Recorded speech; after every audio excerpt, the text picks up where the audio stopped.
प्यारे साथियों, आज की ये जो हमारी क्लास है इसमें हम लोग बात कर रहे थे कि हमारे चौथे दिन की क्लास है। ठीक है, इसके पहले जो भी बातें हो चुकी हैं अगर आप लोगों ने नहीं देखा वीडियो को देख लेना।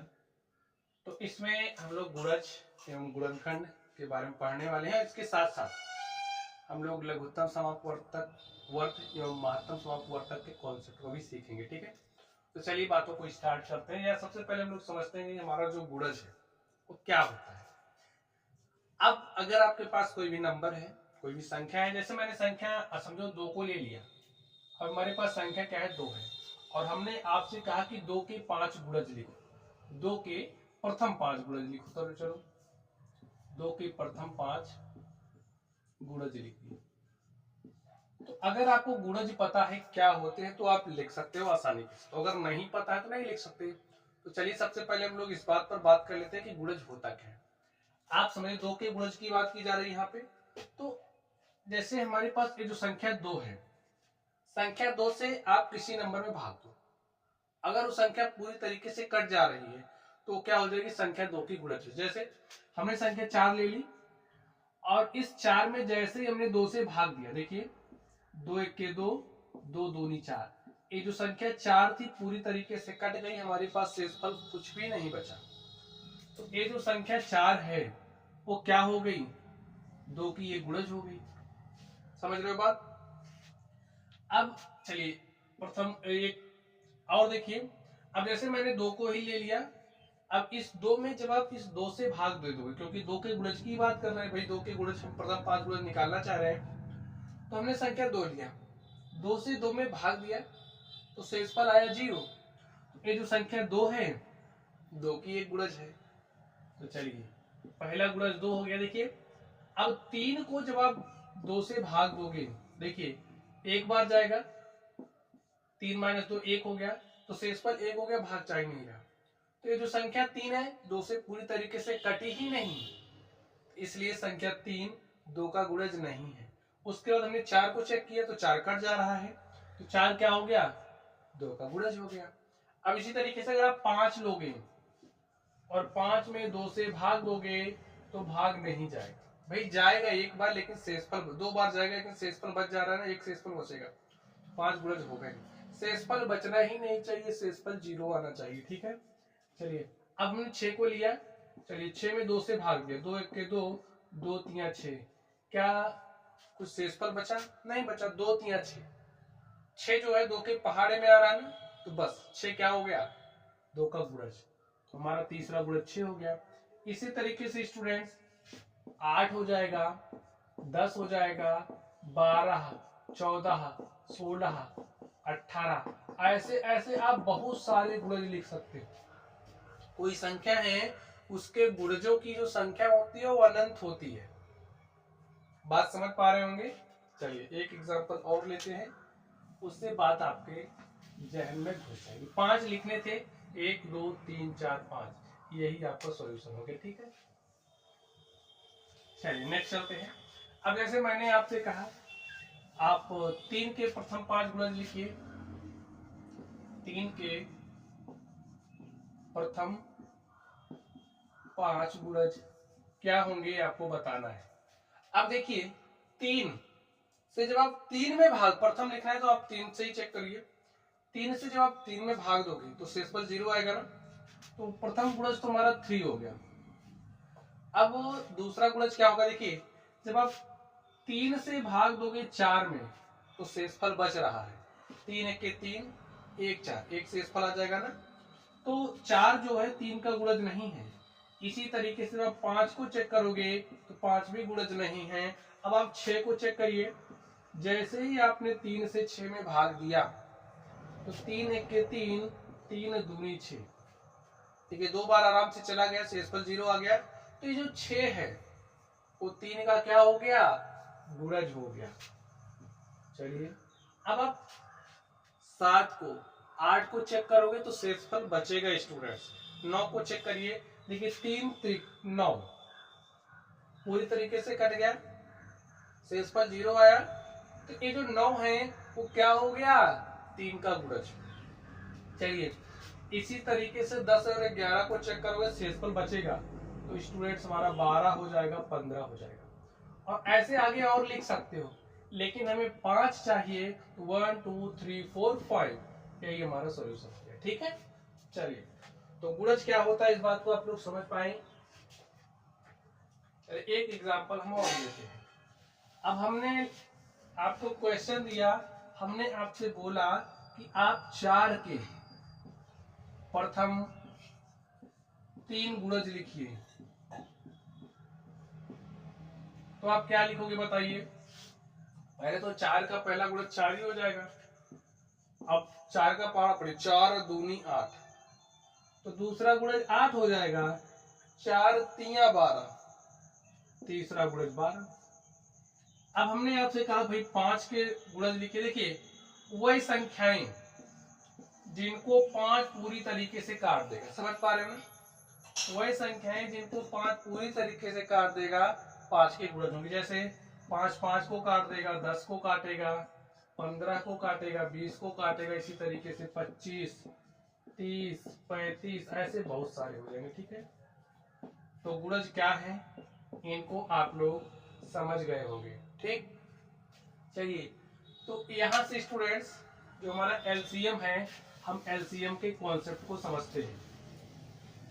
अब आप समझिए हमारे पास कोई संख्या है 15, कोई भी संख्या ले सकते हो, चलिए छोटी संख्या ले लेते हैं। हमने एक संख्या ले ली 9 और दूसरी संख्या हमने ले ली 6। अब संख्या 9 और 6 का एलसीएम क्या होगा, ये हमें कॉन्सेप्ट से मैं आपको भी एलसीएम निकालना सिखा दूंगा। पहले आप ये जो संख्या 9 है, 9 के गुणज लिख दीजिए आप। तो 9 का गुणज क्या होगा, पहले तो 9 हो जाएगा, ठीक है, फिर 9 दूनी 18, ऐसे 9 त्रिक 27, 9 चौके 36, 9 चौके 36, 9 पचे 45, 9 छक्के 54। ठीक है, बस अब ज्यादा नहीं लिखेंगे, आगे लिखिए।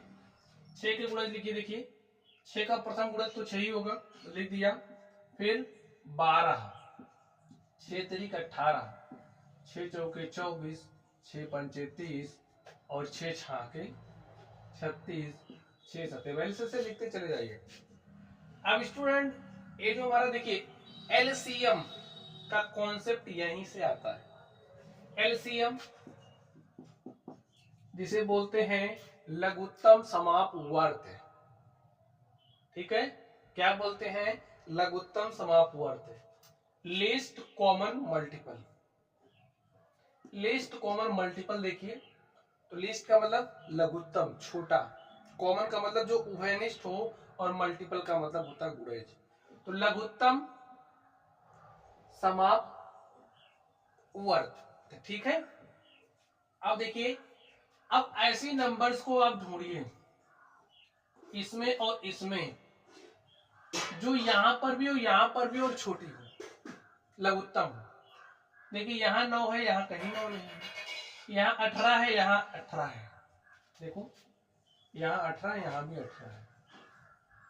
और देखिए अब तो आपको हो सकता है कॉमन मिले चीजें, लेकिन हमसे हमारा किसी से कोई मतलब नहीं। यही जो है 18, एक क्या हो गया, एलसीएम किसका, 9 और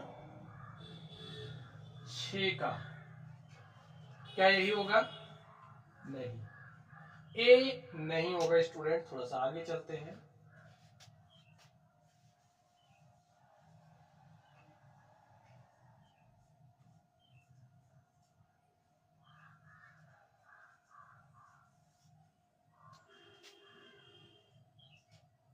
बारह हो गया, 9 18, वह छोटी से छोटी, सही है, इसमें वह छोटी से छोटी संख्या जिसको 9 भी काट दे रही हो और 6 भी काट दे रही हो, तो वही हमारा क्या हो जाता है, एलसीएम होता है। तो 9 देखिए 18 को भी काट रहा है, 6 18 को भी काट रहा है, तो ये हमारी 18 क्या हो जाएगी, लिस्ट कॉमन मल्टीपल, बस यही है, ठीक है ना। ये हमारा क्या हो गया, एलसीएम हो गया। कॉन्सेप्ट सही था। चलिए मैं आपको एक दूसरा एग्जांपल लेके सिखा देता हूँ।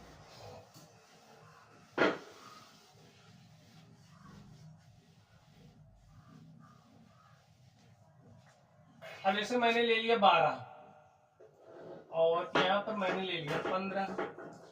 12 के जो भी गुणज है, अब आप आराम से लिख सकते हो। 12 का प्रथम गुणज क्या हो जाएगा, 12 होगा। फिर 12 को पहाड़े को पढ़ते चले, ठीक है।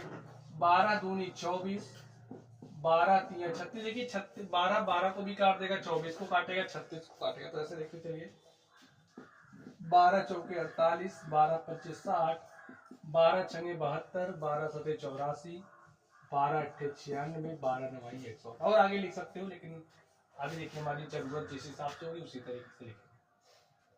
15 का लिखिए, 15 है भाई, 15 तो है ही 15 का गुणज।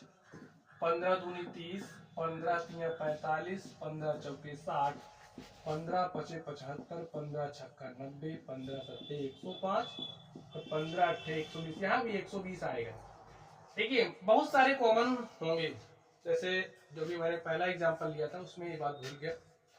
हमारे पास बहुत सारे कॉमन मल्टीपल होंगे। कॉमन मल्टीपल भी समझ लीजिए, जैसे 15 अट्ठे 120 हो गया, और इसमें भी इसको आगे बढ़ा दीजिए, 132 हो जाएगा और 144, और ऐसे आगे और भी जाएगा। तो 120 हो गया और 135 और 150, ऐसे इसमें भी आगे जाएगा। अब देखिए यहाँ 60 है। देखिए कॉमन ढूंढिए, कॉमन वो नंबर जो यहाँ पर भी हो यहाँ पर भी, उसको ढूंढिए। तो यहाँ देखिए 60 है, तो यहाँ भी 60 है। कॉमन मिला ना आपको, ये देखिए। अब आप कॉमन मल्टीपल ढूंढ रहे हो, 60 यहाँ भी है यहाँ भी है, तो 60 हमारा क्या हो गया, कॉमन मल्टीपल हो गया, ठीक है। और इसी तरीके से आगे देखिए, 120 यहाँ पर भी, 120 यहाँ पर भी है, ठीक। 120 यहाँ पर भी, 120 यहाँ पर भी, तो 120 हमारा क्या हो गया, कॉमन मल्टीपल हो गया। ऐसे और आगे जाओगे तो आपको और सारे कॉमन मल्टीपल मिलेंगे। अब ये जो कॉमन मल्टीपल है, इसमें जो सबसे छोटा होगा वही लीस्ट कॉमन मल्टीपल हो जाएगा। किसका, 12 और 15 का। बात समझ गए ना, जो बात मैंने छोड़ी थी यहाँ कंप्लीट कर दी। 60 क्या है, कॉमन मल्टीपल है। कि 60 से बड़ा कॉमन मल्टीपल क्या है, 120 है। 120 से बड़े भी कॉमन मल्टीपल आपको मिलेंगे, लेकिन हमें लीस्ट कॉमन मल्टीपल चाहिए 12 और 15 का। तो भैया 120 से छोटा 60 ही तो है, तो 60 हमारा क्या हो गया, लीस्ट कॉमन मल्टीपल, जिसे हम बोलेंगे एलसीएम। किसका, 12 और 15 का, वो हमारा क्या है, 60। ये हमारा आंसर हो गया, ठीक है ना। तो आपने गुणज समझा। फिर अगर कोई दो संख्या दी गई है, उनका कॉमन मल्टीपल क्या होगा, इसको भी निकालना सीख गए। और कॉमन मल्टीपल में जो लीस्ट होगा वही हमारा लीस्ट कॉमन मल्टीपल होता है, और इसको भी मैंने आपको सिखा दिया।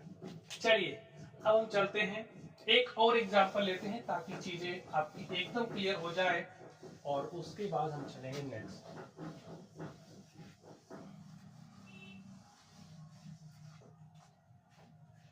एक एग्जांपल और लेंगे। चलिए हमने ले लिए 24 और 18, ठीक है। 24 और 18 छोटा लेते हैं तो ज्यादा समझ में आएगा, ठीक। तो छोटा कर दे।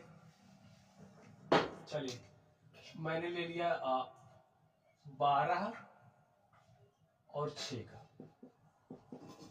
चलिए 12 की पहाड़ी को पढ़िए। देखिए 12 का प्रथम मल्टीपल तो 12 ही होगा। ऐसे 24, 36, 48, 60, 72, 84, 96, 108, 120, 144, ऐसे और सारे आप लिख सकते, बहुत सारे लिख सकते हैं, ठीक है। चलिए 6 का लिख दीजिए। 6 के 6, 6 दूनी 12, 6 त्रिक 18, 6 चौके 24, 6 पंचे 30, 6 छाके 36, 6 सते 42, 6 अठे 48, 6 नवाई 54, 6 दहम 60, और ऐसे 60, 6 66 हो जाएगा, 72 हो जाएगा। ऐसे आप बहुत सारे लिख सकते हैं, ठीक है। चलिए अब सबसे पहले आप उस नंबर्स को ढूंढिए, उस मल्टीपल को ढूंढिए जो यहाँ पर भी हो, यहाँ पर। देखिए क्या है आपके पास, यहाँ 12 है तो यहाँ भी 12 है। चलिए यहाँ 12 तो यहाँ भी 12 है, यहाँ 24 है तो यहाँ भी 24 है। इसी तरीके स्टूडेंट्स यहाँ 36 है तो यहाँ भी 36 है। अब आपको बहुत सारे मल्टीपल मिल रहे हैं, देखिए कॉमन मल्टीपल मिल रहा है ना, 12 यहाँ भी 12 यहाँ 12 एक कॉमन मल्टीपल हो गया, 24 यहाँ 24 भी एक कॉमन मल्टीपल हो गया, 36 इधर है 36 इधर है 36 भी हमारा कॉमन मल्टीपल हो गया, 48 इधर है 48 इधर 48 भी कॉमन मल्टीपल हो गया। इसी तरीके से 60, ठीक है। तो आपके पास बहुत सारे कॉमन मल्टीपल है, लेकिन आपको सबसे छोटा वाला कॉमन मल्टीपल चाहिए, लिस्ट चाहिए। तो लिस्ट कौन है, सबसे छोटा कौन है, 12 ही तो है। तो बस वही क्या हो जाएगा, एलसीएम, बस हो गया आंसर, ठीक। चलिए अब हम लोग चलेंगे स्टूडेंट्स गुणनखंड पर और समझते हैं कि गुणनखंड क्या होता है। अगर आपने गुणन समझ लिया है तो गुणनखंड भी एकदम आसानी से समझ जाएंगे। चलिए बात करते हैं। अब आप समझिए आपके पास कोई नंबर है, मैंने ले लिया, इस नंबर के सभी गुणनखंडों को लिखना है, ऐसा बोल दिया गया। देखिए अब वह सभी नंबर्स इसकी गुणनखंड होगी जो इसको काट देंगे। गुणन में क्या होता था, जैसे 4 जिसको काट दे रहा था वो सारी मल्टीपल होते थे, लेकिन वह संख्याएं जो 6 को काटेंगी, बात समझ गए ना, वह संख्याएं जो 6 को काटेंगी, जैसे जब आप 1 से 6 में भाग दोगे, 1 से 6 में भाग दिया, 6 पूरी तरीके से खल्लास, नो रिमाइंडर। 2 से काटोगे 2 3 6, पूरी तरीके से 6 खत्म। 3 से काटोगे तो 3 दूनी 6, पूरी तरीके से 6 खत्म। और 6 से काटोगे तो 6 के 6, पूरी तरीके से 6 खत्म। तो प्यारे साथियों 1 2 3 6 इज द फैक्टर, ठीक है। जो 6 है ना, 6 के गुणनखंड कौन कौन हो गया, 1 2 3 6, 1 2 3 6 क्या है, 6 का गुणनखंड हो गया। हमेशा जो भी गुणनखंड होगा, ये गुणनखंड है ना 6 का, तो 6 का जो भी गुणनखंड, मतलब जो भी गुणनखंड होगा हमेशा या तो उस नंबर के बराबर होगा या तो छोटा, बराबर और छोटे होता है, लेकिन 6 चूंकि उसके बराबर, बाकी सारे छोटे, ठीक। नेक्स्ट चलते हैं।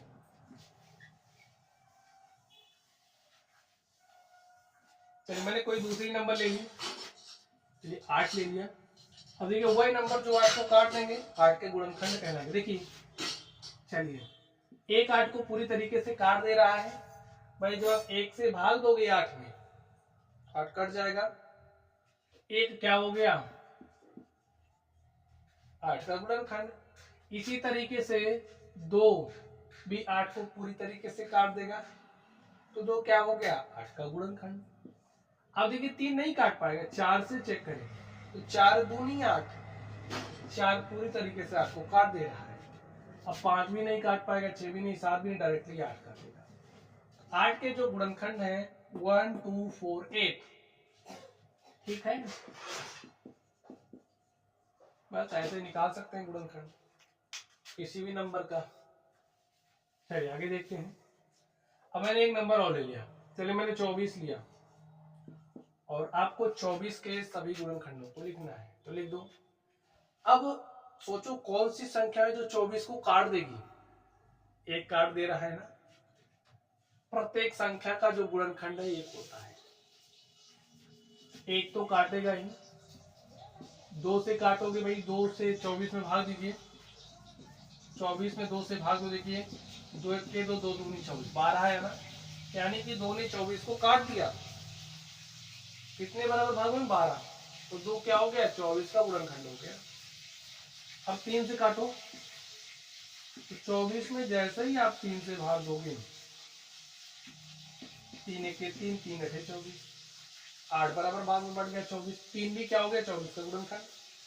4 से काटो, 4 6 24, 6 बराबर भाग में बांट रहा है, 5 से नहीं कटेगा, 6 से कट जाएगा 24, देखिए 6 चौके 24। उसके बाद 8 से काटोगे तो 8 त्रिक 24, फिर 12 से काटोगे तो 12 दूनी 24, फिर 24 से काटोगे तो 24 1 24, 1 2 3 4 1 2 3 4 6 8 12 24 ये हमारे क्या हैं 24 के गुणनखंड है। तो गुणनखंड कैसे निकाला जाता है आप सीख गए, ठीक है। चलिए अब हम बात करेंगे स्टूडेंट, देखिए एलसीएम अब आप सीख गए हो। अब हम बात करेंगे एचसीएफ की, हाईएस्ट कॉमन फैक्टर, जिसे हाईएस्ट का मतलब महत्तम, कॉमन का मतलब उभयनिष्ठ होता है और फैक्टर है, तो हाईएस्ट कॉमन फैक्टर की बात करेंगे, ठीक है। अब जैसे आपके पास कोई दो नंबर हो गए, एक नंबर मैंने 4 ले लिया, दूसरा नंबर 6 ले लिया। 4 के सभी आप गुणनखंडों को लिखो। 4 का गुणनखंड क्या हो जाएगा, पहले तो 1 होगा, 2 होगा, फिर 4 होगा, बस खत्म। 6 के गुणनखंड को लिखो, देखिए 1 होगा और 6 को कौन काटेगा, 2 भी काट देगा, और उसके बाद देखो कौन काट पाएगा, 6 को कौन काट पाएगा, 6। अब देखो हाईएस्ट कॉमन फैक्टर, नाम में ही काम कर, नाम के हिसाब से ही काम करना, ठीक है। तो भाई 1 यहाँ पर भी है, 1 यहाँ पर भी है, कॉमन फैक्टर तो है, क्या हाईएस्ट है, नहीं, क्योंकि भी देखो 2 यहाँ पर भी, 2 यहाँ पर भी, ये भी कॉमन है और इससे तो बड़ा ही है, उसके अलावा कुछ है ही नहीं। तो जो 4 और 6 है का जो हाईएस्ट कॉमन फैक्टर है वो क्या है, 2। थोड़ा सा बड़ा नंबर लेके देखते हैं। चलिए मैंने 12 लिया और यहाँ पर 8 ले लिया। 12 और 8 का आपको हाईएस्ट कॉमन फैक्टर बताना है। हाईएस्ट कॉमन फैक्टर बताने के लिए सबसे पहले यहाँ पर जो नंबर 12 है, 12 के सभी फैक्टर लिख लो। 12 का फैक्टर क्या हो गया, 1 2, 3 चौके 12, 3 है, 4 है, 6 है, 12 है। 8 का लिखो, देखो 1 होगा, 2 भी होगा, 4 हो जाएगा और उसके बाद डायरेक्टली 8 होगा। क्या और कुछ हो रहा है, कोई 1 काटेगा, 2 भी काटेगा, 4 भी काटेगा, 8 भी काटेगा, उसके बाद कोई नहीं काटेगा। अब आपको हाईएस्ट कॉमन फैक्टर बताना है। पहले तो कॉमन फैक्टर ढूंढो कितने हैं, ये देखो 1 कॉमन है, 2 कॉमन है और 4 भी कॉमन है, देख लो 4 भी कॉमन है, 6 नहीं है, 12 नहीं है। तो कॉमन फैक्टर तो हमारे पास देखिए कौन कौन हो गए, कॉमन फैक्टर देखिए हमारे पास कौन, 1 है, 2 है, 4 है, कॉमन फैक्टर हो गए। लेकिन हाईएस्ट कौन है, सबसे बड़ा कौन है, तो आपको हो गए 4। तो 4 क्या हो गया, 12 और 8 का हाईएस्ट कॉमन फैक्टर क्या है। तो ये जो कॉन्सेप्ट है वो कैसे है, चाहे एलसीएम का हो चाहे एचसीएफ का हो, तो आप समझ गए। तो यहां से आपने फैक्टर क्या होता है उसको समझा, गुणनखंड क्या होता है उसको समझा, कॉमन फैक्टर क्या होता है उसको समझा, हाईएस्ट कॉमन फैक्टर क्या होता है उसको भी समझ लिया, ठीक। चलिए एक एग्जांपल और दे दूं आपको, उसके बाद तो आप क्वेश्चन को यूं लगाओगे, ठीक। चलिए मैंने ले लिया 12 और 18। चलिए इसके सारे फैक्टर को आप राइट कर दीजिए। तो 12 का फैक्टर तो 1 होगा ही होगा, चलिए 2 भी हो जाएगा, 3 भी होगा, 4 भी होगा, 6 भी होगा और उसके बाद 12 होगा। 18 का 1 होगा, 2 होगा, 3 होगा और उसके बाद 6 हो जाएगा, 9 हो जाएगा, फिर 18 होगा। हमने सारे फैक्टर तो राइट कर दिए। अब देखो सबसे पहले हमारा काम क्या होगा, देखिए नाम में काम है एचसीएफ, तो कॉमन फैक्टर पहले ढूंढेंगे। कॉमन फैक्टर 1 1 है, इधर 2 2 है, 3 3 भी है, 6 6 भी है और कोई कॉमन फैक्टर, जो सबसे पहले हम लोग कॉमन फैक्टर पर ऐसे आप बना लीजिए। हमारे कॉमन फैक्टर में क्या क्या है, और 6 भी है, ठीक है। अब देखिए और भी कोई कॉमन फैक्टर मिल रहा है, नहीं मिल रहा है, तो हाईएस्ट कौन है, क्या 1 हाईएस्ट है, नहीं, 2 भी है, 3 भी है, 6 भी है, तो हाईएस्ट कौन है, 6। बड़ा कौन है, 6 है ना, तो बस लिख दो 12 और 18 का जो हाईएस्ट कॉमन फैक्टर है वो क्या है, 6। और स्टूडेंट्स यही हमारा क्या हो गया, आंसर हो गया, ठीक है। तो आज की ये जो हमारी क्लास है इसमें हमें जो सीखना था हम लोग तो सीख गए हैं। चलिए कुछ क्वेश्चंस मैं आपको देता हूँ, इन क्वेश्चंस को आप लोग सॉल्व करना और सॉल्व करने के बाद कमेंट बॉक्स में कमेंट जरूर करना, ठीक है। तो चलिए आपको पहले एलसीएम निकालना है, यानी कि किस कॉन्सेप्ट पर बेस्ड है। किसका किसका एलसीएम निकालोगे? 12 और 24 का और 1836 का, ठीक है। इसका एलसीएम निकालोगे। 120 और 144 का इसका एलसीएम निकालोगे। एचसीएफ निकालने में आपको क्या करना है, तो आप 1832 का एचसीएफ निकालोगे, 3642 का एचसीएफ निकालोगे, ठीक है। तो इतने क्वेश्चन है आपके लिए। इन सारे क्वेश्चन को आप सॉल्व करना और इनके आंसर को आप लोग नंबर वाइज सेंड कर देना, ठीक है। चलिए आप लोग पढ़ते रहिए। Thank you.